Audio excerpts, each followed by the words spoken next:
सांगवान खाप से कांग्रेस पार्टी के प्रत्याशी और सांगवान से ही बीजेपी के बीजेपी भी सांगवान खाप की। हाँ, दोनों को ही मतलब सोच समझ के सांगवान जीत का अंतर जैसे 2014 में हुआ था ना, वही मुझे दोबारा से दिखाई दे रहा है, क्योंकि 2014 में 1544 से राजदीप फोगाट जीते थे, विधायक बने थे और वो सीट बिल्कुल फंसी हुई थी उस समय में।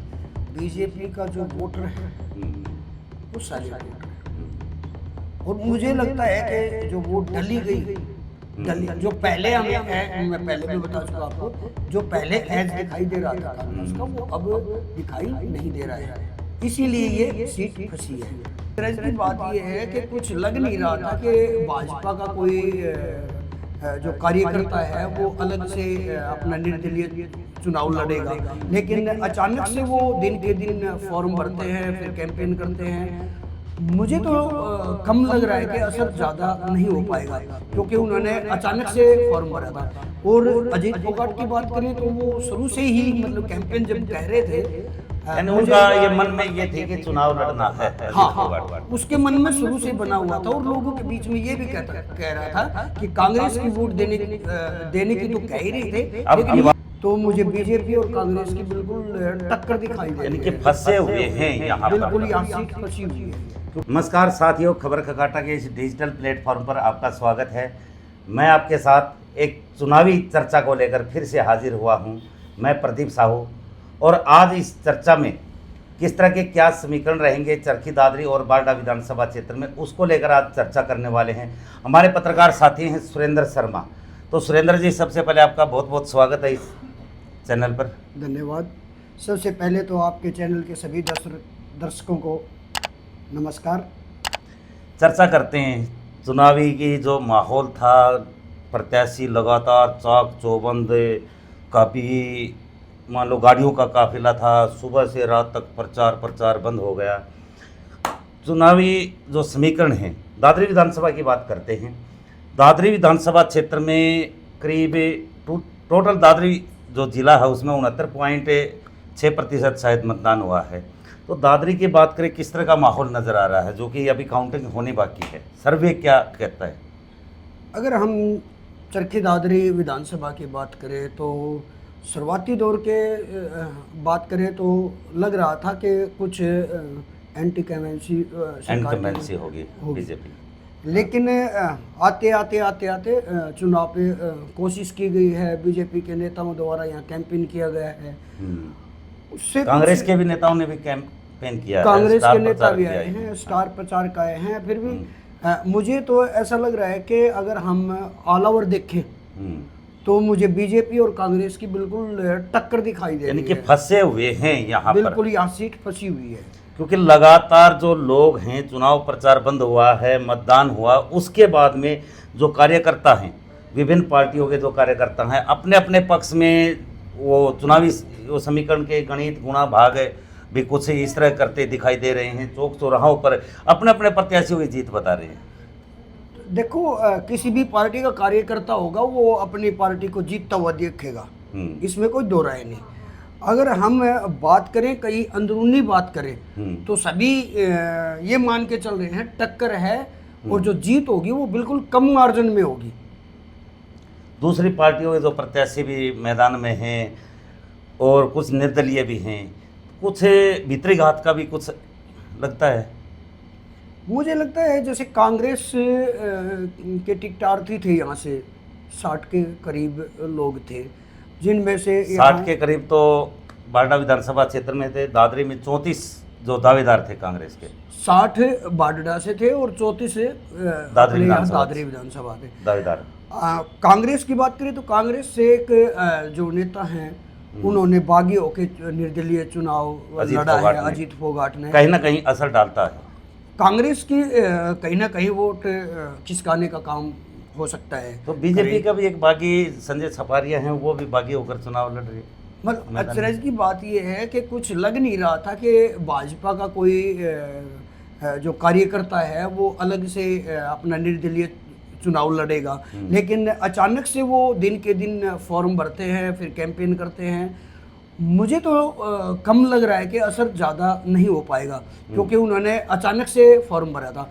और अजीत फोगाट की बात करें तो वो शुरू से ही मतलब कैंपेन जब कह रहे थे, यानी उनका ये मन में ये थी कि चुनाव लड़ना है अजीत फोगाट की, उसके मन में शुरू से बना हुआ था। और लोगों के बीच में ये भी कह रहा था कि कांग्रेस की वोट देने की तो कह ही रही थे, लेकिन ये कह रहा था कि अब की बार बोल रहा था कि मैं चुनाव जरूर लड़ूंगा।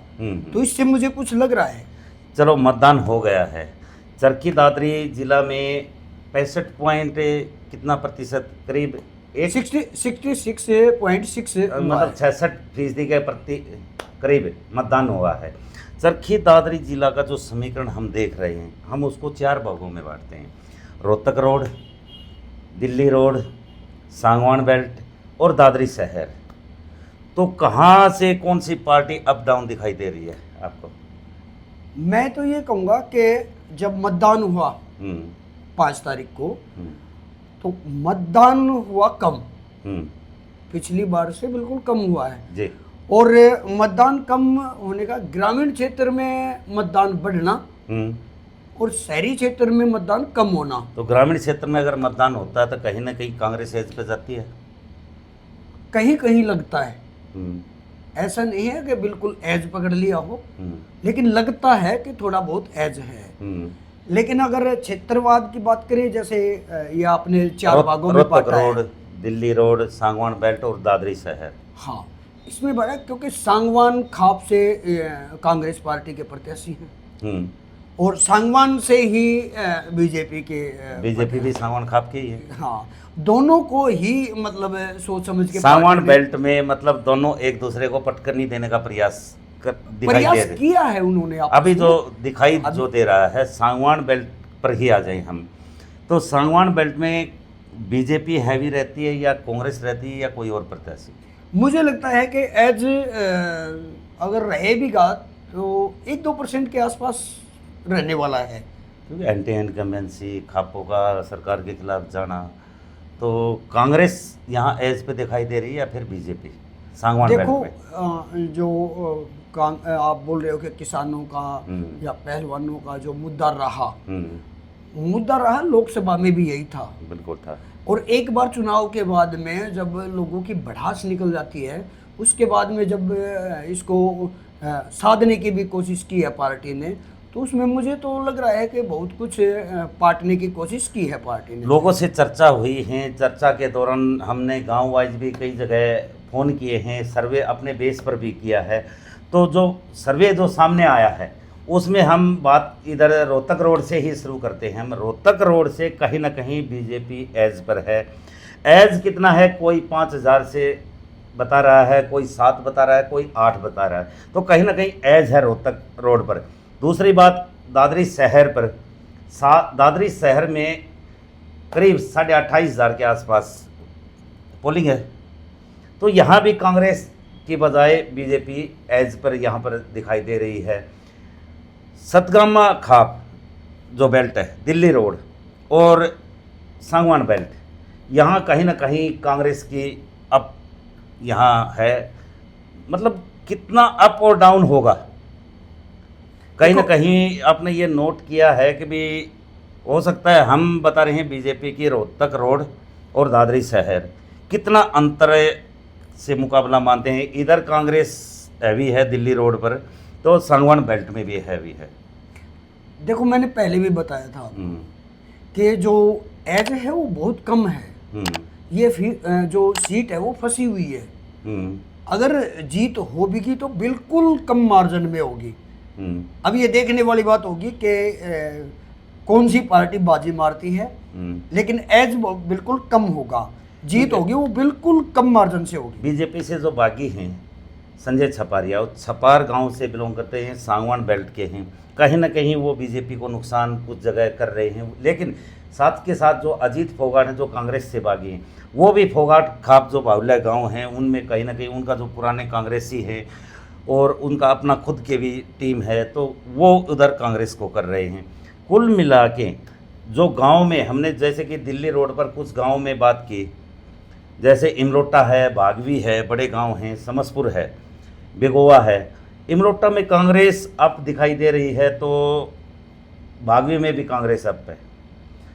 समसपुर में फोगाटो का गांव आ गया, यहाँ कुछ बाजी पलटती हुई मुझे दिखाई दे रही है। हालांकि मैं कांग्रेस को कुछ अच्छी वोटों से लीड मानता था यहाँ से, लेकिन यहाँ कहीं ना कहीं अजीत फोगाट भी उसमें कर रहे हैं। और दूसरी बात है, बीजेपी के जो कैंडिडेट हैं सुनील सांगवान, क्योंकि इनके पिताजी पूर्व मंत्री सतपाल सांगवान हैं, उनका जो पर्सनल जो कार्यकर्ता है वो कहीं ना कहीं लोकसभा की बजाय इस बार उसको मिलती दिखाई दे रही हैं।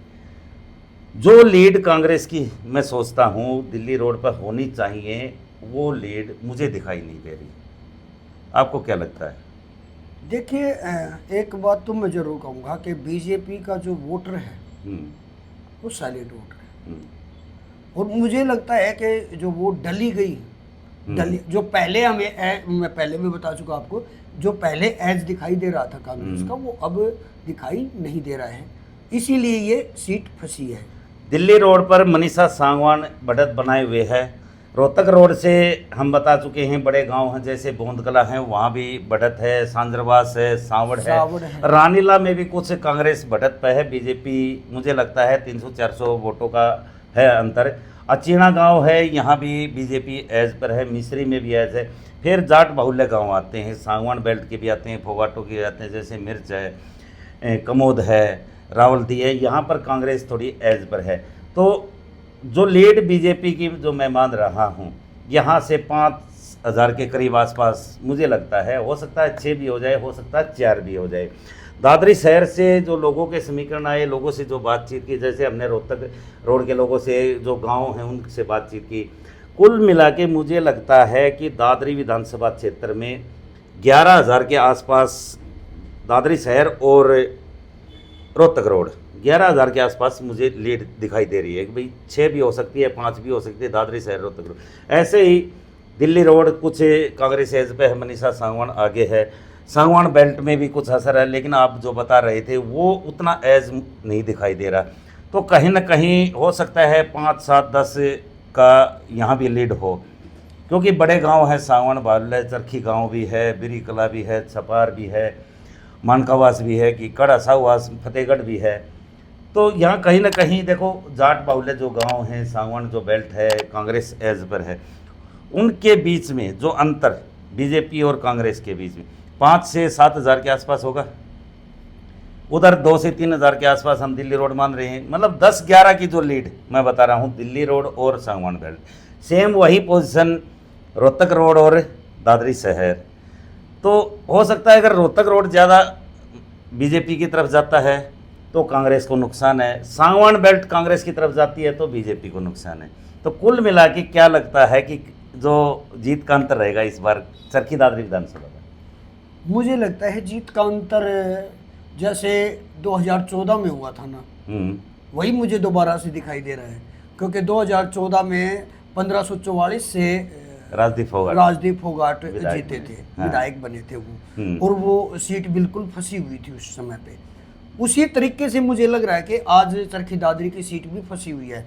जीत 1500 और 2000 के बीच मेरे ख्याल से तो हो जानी चाहिए। बाकी तो भाई कल जो गणना होगी उसमें पता चल जाएगा कि कौन बाजी मार रहा है। चलो, बहुत बहुत स्वागत, धन्यवाद आपका सुरेंद्र जी। दादरी विधानसभा की बात कर रहे थे। दादरी विधानसभा क्षेत्र से करीब जो हार जीत का जो अंतर है, वो आंकड़ा ये मानते हैं सुरेंद्र जी कि भी 1500 और 2000 के बीच होने वाला है। इसमें बाजी कौन मारता है, क्योंकि रोहतक रोड और दादरी शहर में जितनी लीड बीजेपी की है और दिल्ली रोड और सांगवान बेल्ट जिसमें कांग्रेस की जो लीड है, उन दोनों का जो अंतर, जिस भी बेल्ट में जो भी पार्टी यहाँ से जीत का मार्जिन जो बढ़ाती है, वहीं दादरी का विधायक होगा। तो ये दोस्तों चरखी दादरी का ये सर्वे हमने आज किया है और मतगणना के दिन बिल्कुल स्पष्ट हो जाएगा। तो आप देखते रहिए लगातार खबर खगाटा। बहुत बहुत नमस्कार आपका।